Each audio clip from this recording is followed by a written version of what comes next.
बच्चों, आज की इस वीडियो में हम पढ़ेंगे मिठाई वाला पाठ का सारांश और अंत में पाठ से संबंधित प्रश्नों के उत्तर भी।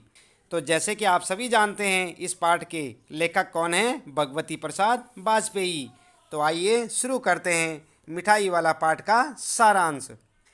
यह कहानी भगवती प्रसाद वाजपेयी, जिसमें कहानीकार ने एक पिता का बच्चों के प्रति प्रेम भाव को दर्शाया है। किस तरह से एक पिता अपने बच्चों को खोने के बाद अन्य बच्चों में उस खुशी की तलाश करता है, यही सब इस पाठ में बताया गया है। एक आदमी पहले एक खिलौने वाले के रूप में आता है। वह मधुर स्वर में बच्चों को बहलाने वाला खिलौने वाला गाकर सुनाता है। सभी बच्चे उसके खिलौनों पर रीझ कर अपनी तोतली आवाज़ में भाव पूछते हैं। नन्हे नन्हे बच्चों से पैसे लेकर तथा उन्हें खिलौने दे वह फिर वहाँ से गीत गाता हुआ चल पड़ता है। राय विजय बहादुर के बच्चे चुन्नू मुन्नू भी एक दिन खिलौने लेकर आए। बच्चों, आप ध्यान दें, यहाँ पर आप लिखेंगे राय। यहाँ पर क्या लिखेंगे आप? राय। राय विजय बहादुर। क्या नाम था? रोहिणी के पति का नाम क्या था? राय विजय बहादुर। तो यहाँ पर आप देखें ध्यान से, राय विजय बहादुर के बच्चे चुन्नू मुन्नू भी एक दिन खिलौने लेकर आए। उनकी माँ रोहिणी इतने सुंदर और सस्ते खिलौने देखकर सोचने लगी कि वह इतने सस्ते खिलौने कैसे देकर गया। इसके 6 महीने बाद नगर में किसी मधुर मुरली बजाकर बेचने वाले का समाचार शहर फैल गया। वह बहुत सस्ती मुरली बेचता था। रोहिणी उसकी आवाज़ सुनकर पहचान गई, ये वही खिलौने वाला है। रोहिणी ने अपने पति के द्वारा इस मुरली वाले को बुलाया तथा अपने बच्चों के लिए मुरली खरीद ली। फिर उसे देख बच्चों का समूह खुश होकर उसके चारों तरफ इकट्ठा हो गए। मुरली वाले ने भी सभी बच्चों को देने के बाद उस बच्चे को भी मुफ्त में मुरली दी, जिसके पास पैसे भी नहीं थे। इसके 8 मास यानी कि 8 महीने बाद सर्दियों में एक मिठाई बेचने वाला गीत गाता हुआ आया। रोहिणी को इसका स्वर भी कुछ सुना हुआ सा लगा। वह अपनी छत से तुरंत नीचे आई। उसने मिठाई वाले को बुलाया। रोहिणी के पूछने पर उसने बताया कि वह इससे पहले खिलौने और मुरली बेचने आया था। रोहिणी ने उससे पूछा कि वह इतनी सस्ती चीज़ें क्यों बेचता है। मिठाई वाले ने बताया कि वह एक नगर का अमीर आदमी था। उसके 2 बच्चे और एक सुंदर पत्नी थी, लेकिन अब कुछ भी नहीं रहा। वह अपनी पुरानी बातें याद करके फूट फूट कर रोने लगा। उसने बताया कि वह इन्हीं बच्चों में अपने बच्चों की झलक देखने के लिए यह सामान बेचता फिरता है। वह रोहिणी के बच्चों चुन्नू मुन्नू को कागज़ की पुड़िया में मिठाई बिना पैसे लिए ही देकर गीत गाता चल दिया। आपने देखा, ये था पाठ का सारांश। पाठ का नाम क्या था? मिठाई वाला। और ठीक इसी प्रकार आप अपनी नोटबुक में लिख सकते हैं। जब पाठ का सारांश लिखने को कहा जाए तो आप इस सारांश को लिख सकते हैं। तो इस पाठ में कुछ प्रश्न होंगे जो कि आपको अपनी पुस्तक में देखने को मिलेंगे, तो उनके उत्तर आइए यहाँ पर जान लेते हैं। पहला प्रश्न होगा आपका, मिठाई वाला अलग अलग चीज़ें क्यों बेचता था और वह महीनों बाद क्यों आता था? क्या बच्चों आपको मालूम है? आपने पिछली वीडियो में देखा होगा क्यों महीनों बाद आता था और अलग अलग चीज़ें क्यों बेचता था। आपने जाना होगा उस वीडियो में। तो यहाँ पर हम आपको बता देते हैं, आंसर होगा बच्चे एक चीज़ से ऊब न जाएं, इसलिए मिठाई वाला अलग अलग चीज़ें बेचता था। बच्चों में उत्सुकता बनाए रखने के लिए वह महीनों बाद आता था। साथ ही चीज़ें न मिलने से बच्चे रोएं, ऐसा मिठाई वाला नहीं चाहता था। तो ये आपका उत्तर होगा। इसके बाद दूसरा प्रश्न आपके लिए, मिठाई वाले में वे कौन से गुण थे जिनकी वजह से बच्चे बड़े भी उसकी ओर खींचे चले आते थे? तो बच्चों यहाँ पर जो है उसका उत्तर होगा फर्स्ट वाला। आप देखें यहाँ पर फर्स्ट वाला, मिठाई वाला मादक मधुर ढंग से गाकर अपनी चीज़ों को बेचता था। सेकेंड होगा, वह कम लाभ में बच्चों को खिलौने तथा मिठाइयाँ देता था। थर्ड वाला होगा, इसके हृदय में बच्चों के लिए स्नेह था, वह कभी गुस्सा नहीं करता था। और चौथा होगा, हर बार नई चीज़ें लाता था। इस प्रकार से सभी जो है उसकी ओर खींचे चले आते थे। इसके बाद बच्चों यहाँ पर देखते हैं प्रश्न तीसरा, विजय बाबू एक ग्राहक थे और मुरली वाला एक विक्रेता। दोनों अपने अपने पक्ष के समर्थन में क्या तर्क पेश करते हैं? तो उत्तर होगा, आपने देखा है ना, दुकानदार भी कहता है कि मैं बहुत सस्ता बेच रहा हूँ, ग्राहक कहता है कि आप बहुत महंगा दे रहे हैं। तो इसमें दोनों अपने अपने समर्थन में कुछ तो बात बताएंगे। तो यहाँ पर जो आंसर होगा, एक ग्राहक के रूप में विजय बाबू अपना तर्क पेश करते हुए कहते हैं कि तुम लोगों को झूठ बोलने की आदत होती है, सबको एक ही भाव से सामान बेचते हो, ग्राहक को अधिक दाम बताकर उल्टा ग्राहक पर एहसान का बोझ लाद देते हो। ये आपका उत्तर होगा। इसके बाद एक विक्रेता के रूप में, अब विक्रेता क्या बोलेगा, दुकानदार क्या बोलेगा? जो पहले कहा था ये कौन बोलेगा? ये तो ग्राहक बोलेगा।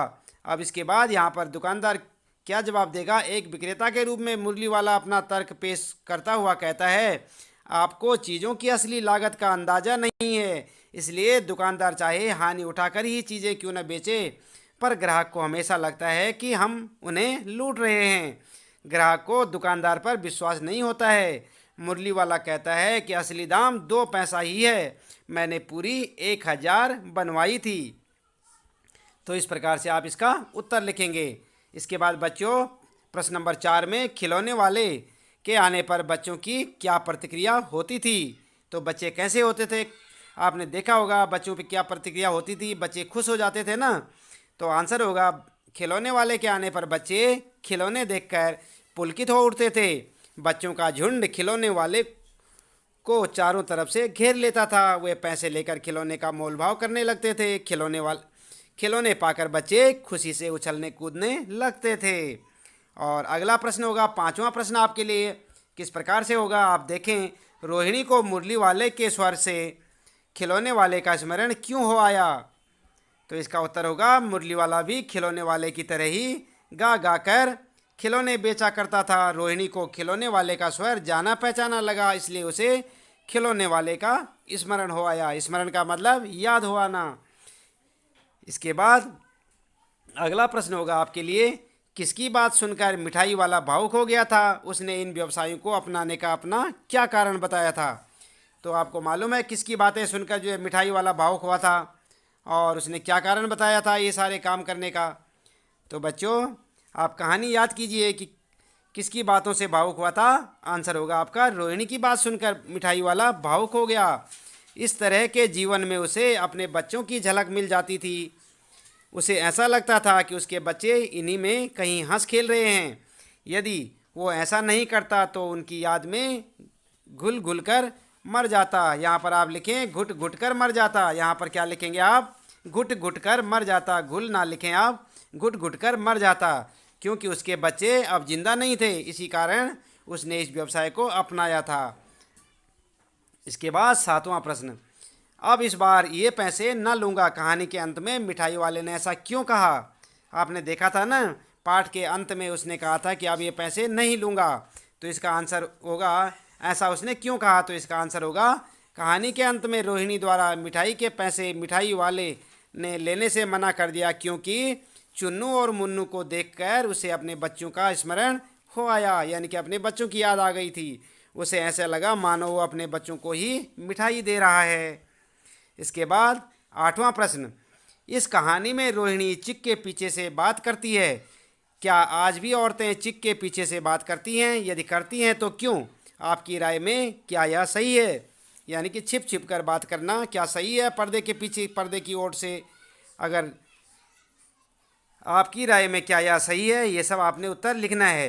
तो आंसर होगा, आज भी कुछ औरतें चिक के पीछे से बात करती हैं, यानी कि पर्दे के पीछे या पर्दे की आड़ से बातें करती हैं। जैसे ग्रामीण महिलाएं तथा कुछ मुस्लिम परिवारों की महिलाएं भी ऐसा करती हैं, क्योंकि उनमें पर्दा प्रथा का प्रचलन आज भी है। आज के समाज में पर्दा प्रथा सही नहीं है, इसका प्रचलन धीरे धीरे कम होता जा रहा है, क्योंकि इससे महिलाओं का संकोच पता चलता है और उनकी प्रगति में बाधक है, जो कि उनकी प्रगति में बाधक है।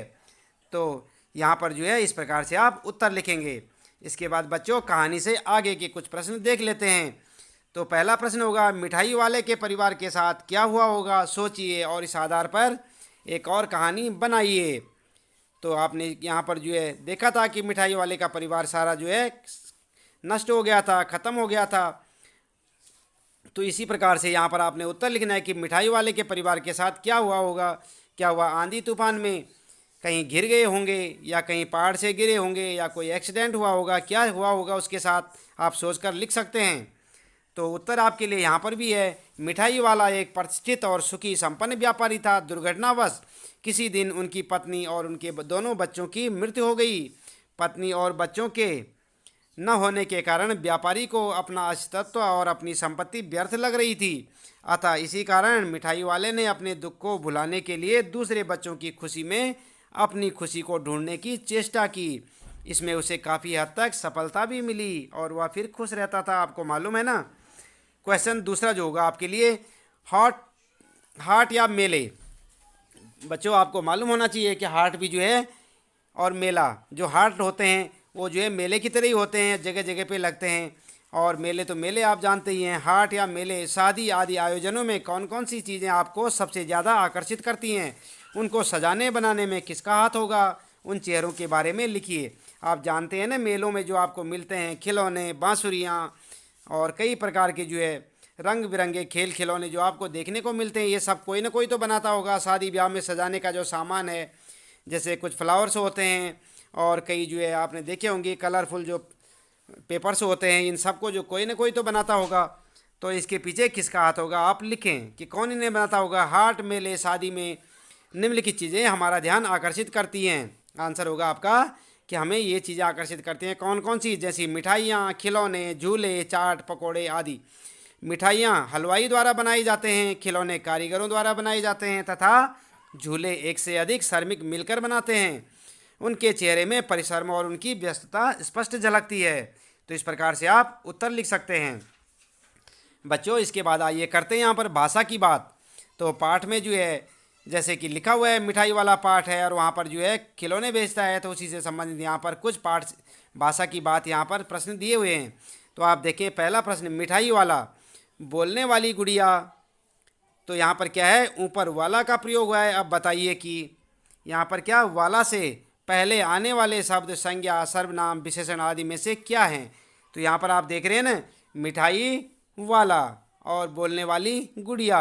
तो यहाँ पर जो वाला वाला लगा है, जैसे बोलने वाली, मिठाई वाला, तो आपने बताना है कि जो इसके पहले वाला से पहले या वाली से पहले जो शब्द लगा है ये संज्ञा है या सर्वनाम है। जैसे कि पहले शब्द में मिठाई वाला, तो यहाँ पर जो वाला है इसको अगर हटा दें तो जो मिठाई शब्द है ये संज्ञा है, सर्वनाम है या विशेषण है। आपने यही सब यहाँ पर बताना है। ऊपर लिखे वाक्यांशों में उनका क्या प्रयोग है। दूसरा प्रश्न यहाँ पर होगा कि ऊपर लिखे वाक्यांशों में उनका क्या प्रयोग है। तो आइए उत्तर जानते हैं। यहाँ पर वाला से पहले आने वाले शब्द जैसे मिठाई, बोलना, ये क्या हैं, संज्ञा शब्द हैं। और दूसरे का उत्तर होगा ये शब्द किसी व्यक्ति या वस्तु के बारे में हैं। तो मिठाई आपको पता है ना एक वस्तु होती है, और बोलने वाली गुड़िया, गुड़िया क्या है, एक वस्तु है। इसके बाद प्रश्न दूसरा होगा, आपके माता पिता के ज़माने से लेकर अब तक फेरी की आवाज़ों में कैसा बदलाव आया, बड़ों से पूछकर लिखिए। जो फेरी वाले गलियों में आवाज़ लगाते हैं ना बच्चों, कैसे लगाते हैं आवाज़, आपने देखा होगा। तो आजकल जो भी फेरी वाले आते हैं वो कैसी आवाज़ लगाते हैं, लेकिन इससे 20 साल पहले या 15 साल पहले जो फेरी वाले आते थे वो दूसरे प्रकार से या कैसे आवाज़ लगाते थे। ये सब अपने माता पिता से आप पूछ सकते हैं कि जो पुराने टाइम में जो फेरी वाले आते थे कैसे आवाज़ लगाते थे। इसका आंसर आप यहाँ पर देखें। वक्त के साथ फेरी के स्वर भी बदल गए हैं। जैसे पहले फेरी वाले गाकर या कविता के माध्यम से मधुर स्वर में अपने उत्पाद के गुणों को लोगों तक पहुँचाते थे, परंतु आज के फेरी वालों के स्वर में वैसी मधुरता सुनने को नहीं मिलती। साथ ही लाउड स्पीकर जैसे उपकरणों का भी प्रयोग होने लगा है। आजकल क्या करते हैं फेरी वाले, स्वयं न बोलते हैं बल्कि साइकिल पे या गाड़ी पे लाउड स्पीकर लगा देते हैं और लाउड स्पीकर ज़ोर ज़ोर से बोलता है। जैसे कि आपने देखा होगा कंबल वाला, दरी वाला, चादर वाला। तो ये कौन बोलता है, पहले फेरी वाले बोला करते थे अपने मुंह से, आजकल स्पीकर बोलते हैं। तो बच्चों इस प्रकार से आपने देखा, इस पाठ के हमने आपको जो है प्रश्नोत्तर बताए और पाठ का सारांश बताया। तो बच्चों उम्मीद है कि आपको ये पाठ पसंद आया होगा। आज के लिए इतना काफ़ी है।